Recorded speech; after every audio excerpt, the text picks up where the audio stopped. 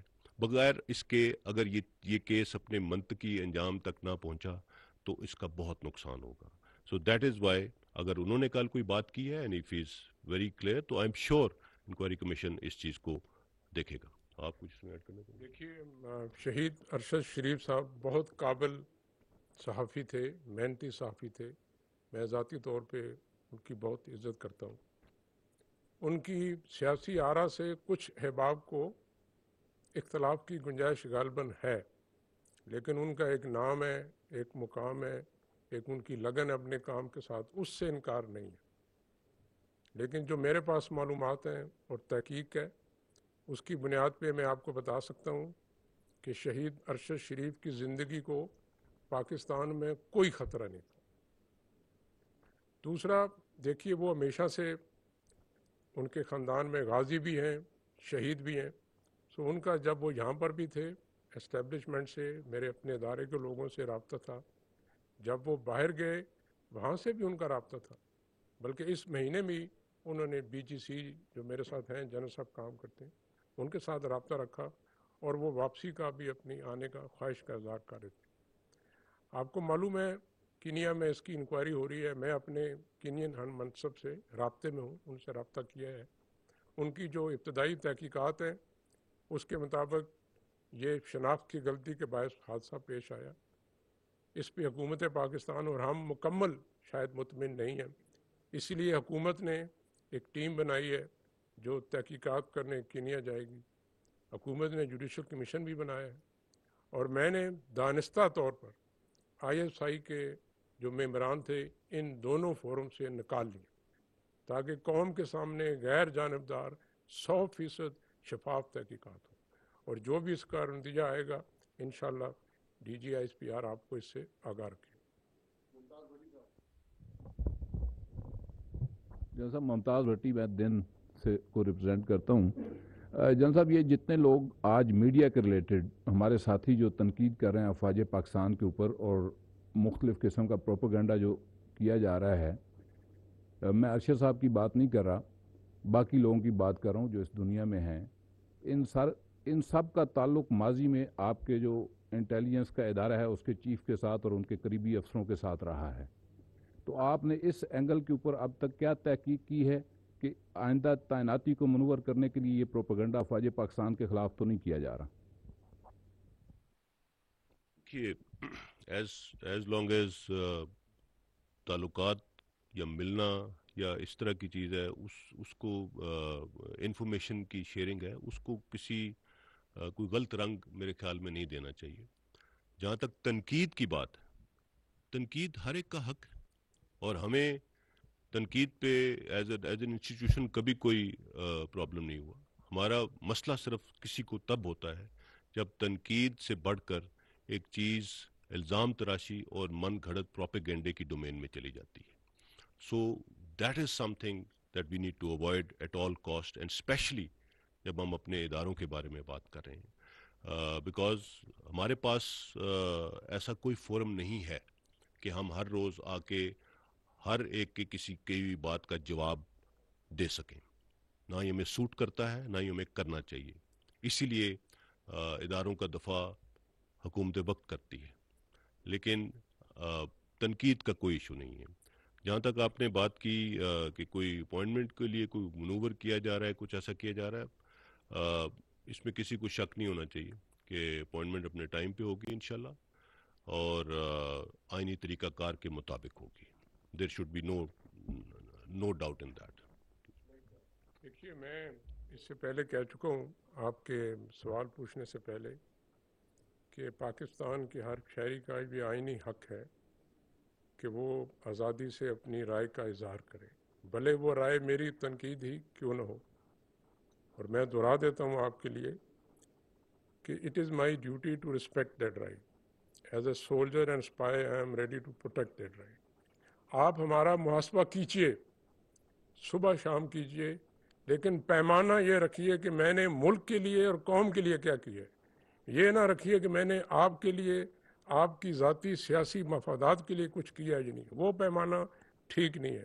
اگر میں ملک کے لیے کام ٹھیک نہیں کر رہا ہوں, قوم کی امیدوں میں پورا اتر نہیں رہا ہوں, آپ برائے مہربانی میرے پہ تنقید کریں. میں بہت خوش اسلوبی سے اپنے کام میں بہتری لاؤں. Thank you. میں اس میں بڑا مشہور ایک مقولہ ہے کہ everybody has a right to his or her own opinion but not to their own facts. Opinion کا رائٹ ہے بٹ فیکٹس مینوفیکچر مت کریں. اور انفارچونیٹلی جب پروپیگنڈا, 5th جنریشن وارفیئر, یہ جب جو اس کی اساس ہے وہ یہی ہے کہ فیکٹس کو توڑ مروڑ کے پیش کیا جاتا ہے اور ان کی بنیاد پر افواہیں اور پروپیگنڈا کیا جاتا ہے. ٹھیک ہے جی Laiq ur-Rahman A R Y TV وی سے. ڈی جی صاحب آپ سے سوال ہے کہ جس سیناریو کو آپ نے بیان کیا اس میں بہت سے انٹرنیشنل چیلنجز بھی ایک سامنے آتے ہیں, تو تھوڑی سی روشنی ڈالیں گے وہ کون سے انٹرنیشنل چیلنجز ہیں اور ان کو نمٹنے کے لیے حکمت عملی کیا ہے؟ اور ڈی جی آئی نے ابھی ایک سٹیٹمنٹ دی, اس میں ایک چھوٹا سا ذکر کیا کہ مارچ میں چیف کو ایکسٹینشن, ان لمیٹڈ ایکسٹینشن کی بات کی گئی. نام بتانا پسند کریں گے کس نے کی تھی؟ Thank you. انفارمیشن انہوں نے شیئر کیا ہے, میرے خیال میں وہ اتنی ہی شیئر کر سکتے ہیں. اس سے مزید اگر شیئر کر سکتے ہوتے تو آپ کو ضرور بتا دیتے. مگر میں آپ کو یہ ضرور بتا دوں کہ آپ نے جو انٹرنیشنل چیلنجز کی بات کی وہ کس نوعیت کہ آپ اس کیس سے ریلیٹڈ انٹرنیشنل چیلنجز ہیں ان کے بعد اور اس کیس سے ریلیٹڈ انٹرنیشنل چیلنجز بہت ہیں. Pakistan is a country of consequence and جب آپ اتنے اسٹریٹجیکلی امپورٹنٹ, پاکستان ایک دنیا میں ایک اسٹریٹجیکلی امپورٹنٹ ملک ہے اور اس کے چیلنجز ہمیشہ رہے ہیں اور رہیں گے. اور انہی چیلنجز سے لڑنے کے لیے, انہی چیلنجز کو اوور کم کرنے کے لیے, بیکاز جیسے کہتے ہیں every challenge brings an opportunity, so there are also many opportunities available to us internationally. So ان کو اوور کم کرنے کے لیے تمام ادارے اپنا اپنا کام کر رہے ہیں اور انشاءاللہ we'll overcome those challenges. There is nothing to worry about that. اور اس کے بارے میں ہر ایک کی اپنی رائے ہو سکتی ہے, بالکل اس کے مطابق آگے چلا جا سکتا ہے, but there is a way to do everything اور اسی کے مطابق کریں. یہاں میں یہ ضرور بتا دوں, جیسے آپ نے کہا کہ جی مارچ میں ڈی آئی نے جس طرح بات کی, آپ 2021 مارچ میں چلے جائیں. 2021 مارچ کے بعد اس وقت ایک سینٹ کا الیکشن ہوا تھا جس کے آپ جانتے ہیں کیا ہوا. اس کے بعد اگر کسی الیکشن میں آپ ضمنی انتخابات لے لیں, کنٹونمنٹ بورڈ الیکشنز لے لیجئے, لوکل باڈیز الیکشنز لے لیجئے, اس سال ہونے والے انتخابات لے چکے, کہیں پہ اگر فوج کی کوئی یا آئی ایس آئی کی انٹرفیرنس کسی کو ایویڈنس ملا ہو تو بتائیں. ہم نے بارہا اس بارے میں بات کی کہ اگر کوئی ایویڈنس ہے, بار بار کہا جاتا ہے کہ دھاندلی کی گئی, یہ کیا گیا, وہ کیا گیا, کہیں پہ ادارے نے اگر مداخلت کی ہو کسی پولیٹیکل ایونٹ کے اندر, تو اس کا کوئی اگر ایویڈنس ہے پلیز لے کے آئیے. آئی ایم شیور دیر از نن. دیکھیے مارچ میں آپ نے سوال پوچھا کہ آرمی چیف کو ان کی مدت ملازمت میں غیر معینہ عرصے کے لیے توسیع کی کس نے کہا. تو ظاہری بات ہے جو حکومت وقت تھی, جو اس کو قانونی طور پہ دینے کے مجاز تھے, انہوں نے آفر کی تھی, اور وہ اس لیے اس وقت یہ پیشکش کی گئی کہ جو طریقے عدم اعتماد ہے وہ اپنے عبور پہ آ چکے تھے. جو آپ نے بات کی پاکستان کے جو دوست ہیں, دشمن ہیں, بیرونی چیلنجز ہیں, دیکھیے پاکستان ایک جمہوری ملک ہے. پاکستان کے دوستوں کا اور دشمنوں کا فیصلہ کرنا منتخب جمہوری حکومت کا کام ہے. ادارہ فوج آئی ایس آئی کا کام ہے خفیہ معلومات کی بنیاد پر اپنا تجزیہ اور تبصرہ حکومت کے آگے رکھے, فیصلہ ان کا ہے. پاکستان کے جو بیرونی اور اندرونی خطرات ہیں, خدشات ہیں, اس پہ ایک سیر اصل بحث ضرور ہو سکتی ہے کسی اور نشست میں, لیکن سر دست آپ کو یہ بتا دوں کہ پاکستان کو الحمدللہ بیرونی خطرات سے یا پاکستان کو عدم تحفظ سے خطرہ نہیں ہے. اس کی وجہ یہ نہیں ہے کہ پاکستان کا دفاع ناقابل تسخیر ہے کیونکہ ہمارے پاس ایٹمی قوت ہے, صرف یہ وجہ نہیں ہے.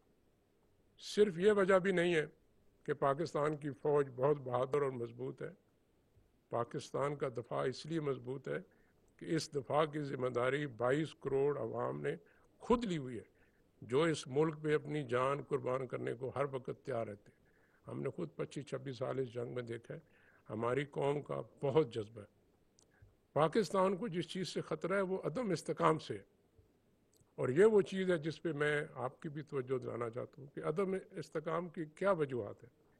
دیکھیے، جب آپ نفرت اور تقسیم کی سیاست کرتے ہیں تو اس سے ملک میں عدم استحکام آتا ہے۔ اگر ہم نے تاریخ سے نہیں سیکھا تو کچھ دہائیاں پیچھے چلے جائیں، ہم مسلمان ملک تھے، ہمارے 2 حصے تھے، لیکن اس کے باوجود الگ ہو گئے کیونکہ ہم نے نفرت اور تقسیم کو زیادہ ابھارا، اور یہی وہ چیز ہے جو ہمارے معاشرے اور مملکت کی بنیادیں کھوکھلی کر رہے ہیں۔ پاکستان کو عدم استحکام اس کی معاشی حالات کی وجہ سے بھی، جس پہ میں نے جب خود DGI بنا تو میرے سے پوچھا گیا کہ پاکستان کا نمبر 1 مسئلہ کیا ہے، تو میں نے کہا سر میری نظر میں یہ ہمارے معاشی مسائل ہیں۔ بہرحال جنہوں نے سوال پوچھا وہ میری رائے سے متفق نہیں ہوئے، ان کی نظر میں حزب اختلاف پاکستان کا سب سے بڑا مسئلہ تھا۔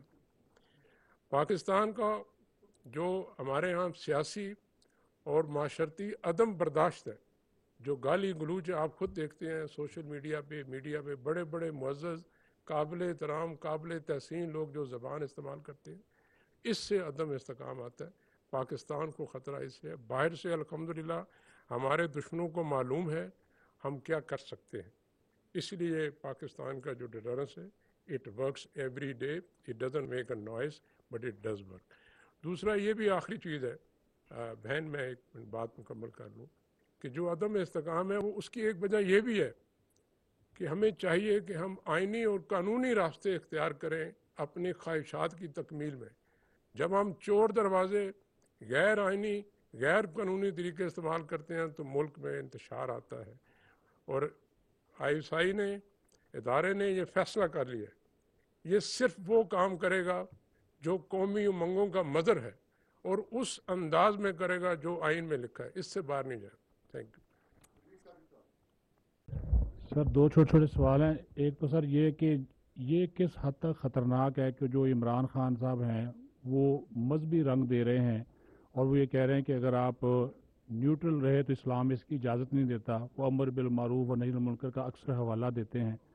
دوسرا جو ہے وہ ISI صاحب سے سوال ہے کہ گزشتہ دنوں آپ نے رات کی تاریکی کی ملاقاتوں کی بات کی، گزشتہ دنوں بھی ایک ملاقات کا حوالہ دیا گیا کہ جس کا اہتمام صدر مملکت نے کروایا تھا، تو اس ملاقات کا انجام کیا ہوا؟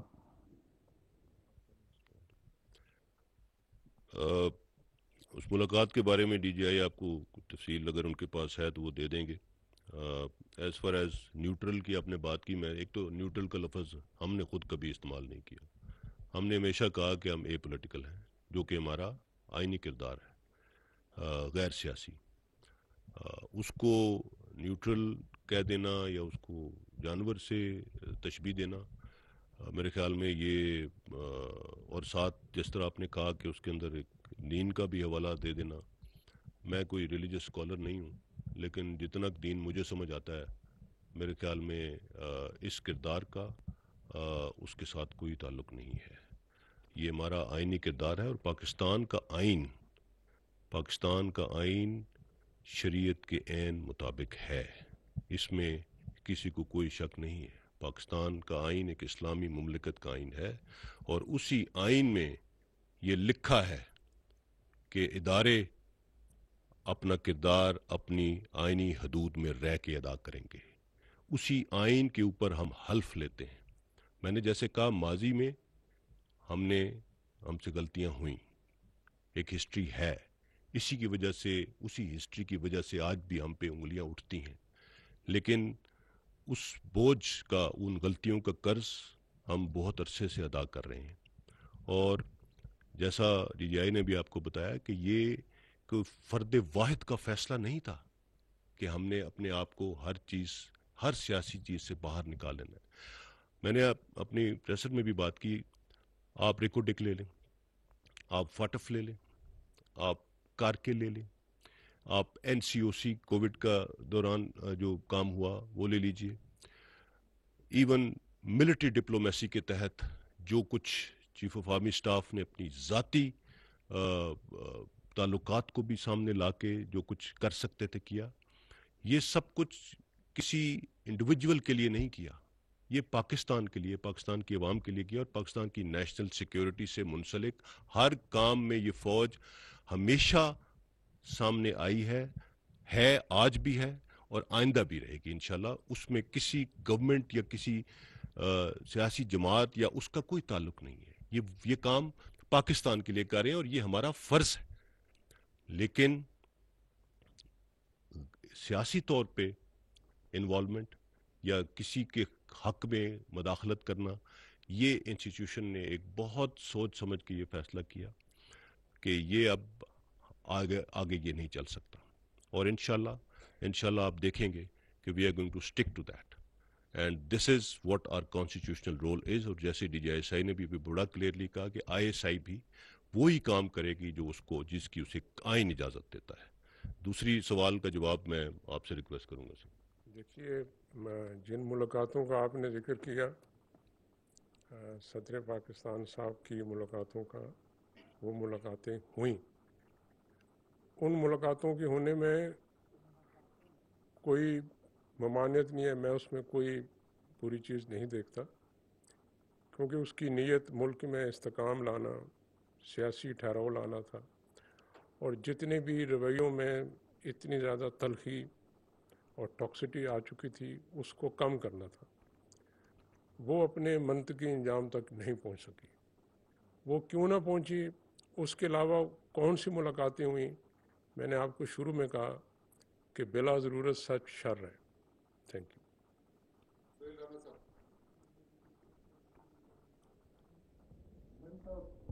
فرسٹ آف آل DGISPR, پہلے تو congratulate you as a 3 star general number 1. دوسرا سر, آپ نے فرمایا ہے کہ 3 اسٹار جنرل کا آپ نے نہیں فرمایا, ARY چینل کا آپ نے ذکر کیا. تو یہاں پہ اگر فوج میں بھی 3 اسٹار جنرل کوئی غلط کام کرتا ہے تو اس کا بھی FGC field general court martial ہو جاتا ہے. تو یہ جو فارم ہاؤس ہے کینیا میں, وہ بھی انہی صاحب کا ہے. تو کیا DGI صاحب نے بتایا کہ میں نے اپنے 2 افسران کو وڈرا کیا کہ انڈیپینڈنٹ انکوائری ہو یا جوڈیشل کمیشن جو بھی فیصلہ کرے, تو کیا اس شخص کو بھی لایا جائے گا کٹہرے میں جس نے یہ مرڈر کروایا؟ دیکھیے, اس بارے میں ابھی کوئی بھی رائے قائم کرنا قبل از وقت ہوگا. میں نے پہلے بھی بات کی, ہمیں انکوائری کمیشن کی تحقیقات کی آؤٹ کم کا انتظار کرنا چاہیے. میرا یا آپ کا یہ حق نہیں بنتا کہ ہم یہ کہیں کہ کس نے یہ کروایا اور کیا ہوا. تحقیقات ہوں گی. میں نے آپ کے سامنے جو بھی چیز رکھی ہے وہ اس میں کوئی رائے نہیں ہے, وہ فیکٹس بیسڈ ہے. جو ابھی تک فیکٹس ہمارے پاس آئے تھے وہ ہم نے آپ کے ساتھ شیئر کر لیے. وہ اس لیے ضروری سمجھا کہ انگلیاں اٹھ رہی تھی اور مفروضات کو شکل دی جا رہی تھی اور عجیب و غریب قسم کی باتیں شروع ہو گئی تھیں, جس سے یہ خدشہ تھا کہ انکوائری کو بھی اس کے اوپر بھی اثر انداز ہو سکتی ہے. سو یہ چند حقائق ہم نے جو ابھی تک ہمارے پاس تھے وہ سامنے لائے ہیں. کسی کے اوپر نہ کوئی الزام لگایا ہے نہ کچھ اور. ہاں, ہم نے یہ ضرور کہا ہے کہ جو لوگ اس سے منسلک ہیں یا جن کا نام مختلف وجوہات کی بنیاد پر ان شواہد میں آ رہا ہے, ان کو شامل تفتیش کرنا چاہیے, اور اس میں کسی قسم کی کوئی رکاوٹ نہیں ہونی چاہیے. اور اس میں اگر انٹرنیشنل ایکسپرٹس چاہیے, جو بھی چاہیے, اسی لیے جیسے DGI نے کہا کہ ہم نے, کیونکہ انگلیاں ہم پہ اٹھنی شروع ہو گئیں ادارے پہ, کیونکہ it was totally unnecessary. So اسی لیے اس کو شفاف رکھنے کے لیے اور اس کو غیر جانبدار رکھنے کے لیے ہم نے یہ فیصلہ کیا کہ کوئی بھی شخص ادارے سے اس انکوائری کمیشن کا حصہ نہیں ہوگا, تاکہ کوئی اس کے اوپر, ادارے کے اوپر یہ شک نہ کر سکے کہ ہم نے کسی چیز کو کچھ کرنے کی کوشش کی ہے. تو انشاءاللہ جب یہ رپورٹ آئے گی تو اس کے بعد چیزیں کلیئر ہو جائیں گی. تو let's not jump to conclusions and let's not point fingers on anyone for that matter, any one.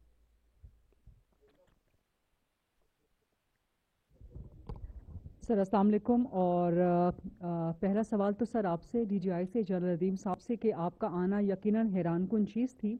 وہ کیا معاملہ تھا جس نے آپ کو مجبور کیا کہ آپ نے اپنا فیصلہ کہ آپ منظر عام پہ نہیں آئیں گے یا آپ کا ادارہ جاتی فیصلہ جو اصول پر مبنی تھا، کیا یہ ارشد شریف کی شہادت ہے یا اس سے جڑا ہوا بیانیہ جس نے آپ کو یا آپ کے ادارے کو مجبور کر دیا کہ آپ اپنا اصول خود ہی توڑ دیں؟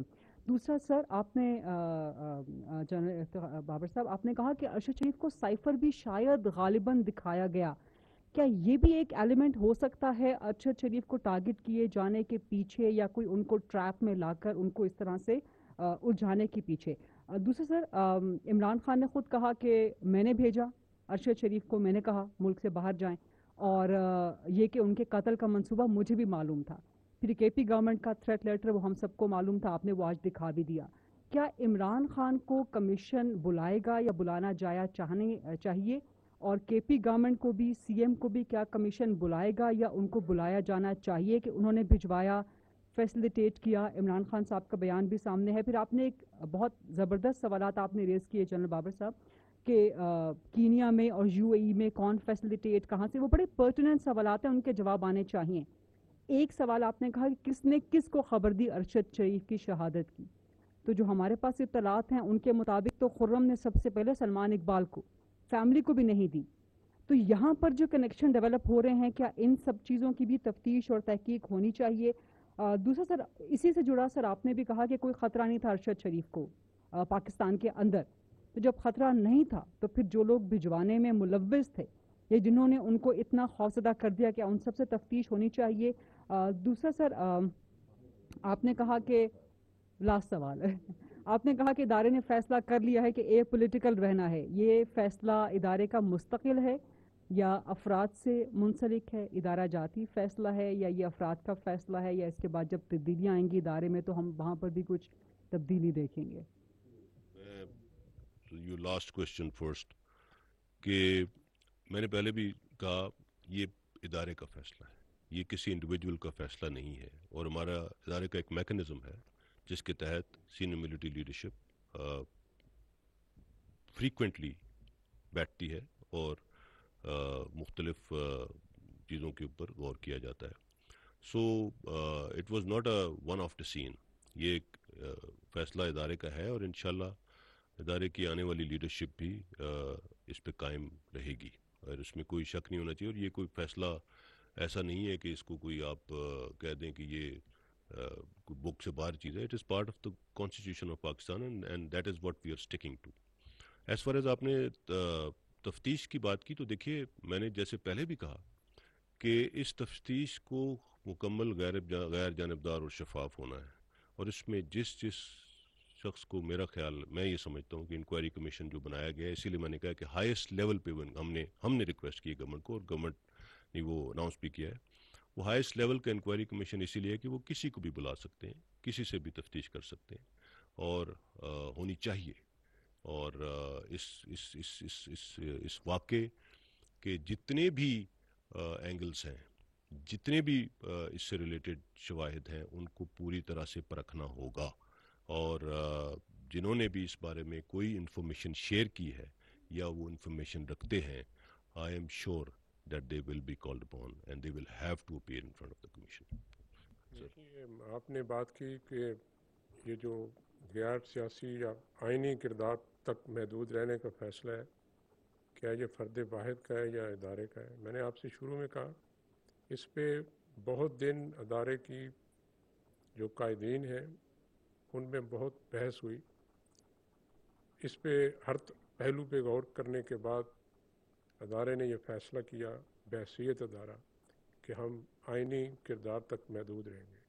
آپ کو یہ معلوم ہو جو اس فیصلے میں شامل تھے ان میں وہ لوگ تھے جو اگلے 15 سے 20 سال تک اس ادارے کی قیادت سنبھالنے والے، لہذا یہ فیصلہ فرد واحد کا نہیں ہے. دوسری جو آپ نے بات کی کہ کس چیز نے مجھے مجبور کیا، یہ لفظ ٹھیک استعمال ہوا ہے کیونکہ میری اپنی پالیسی تھی کہ میں نے تصویر بھی نہیں لانی اپنی.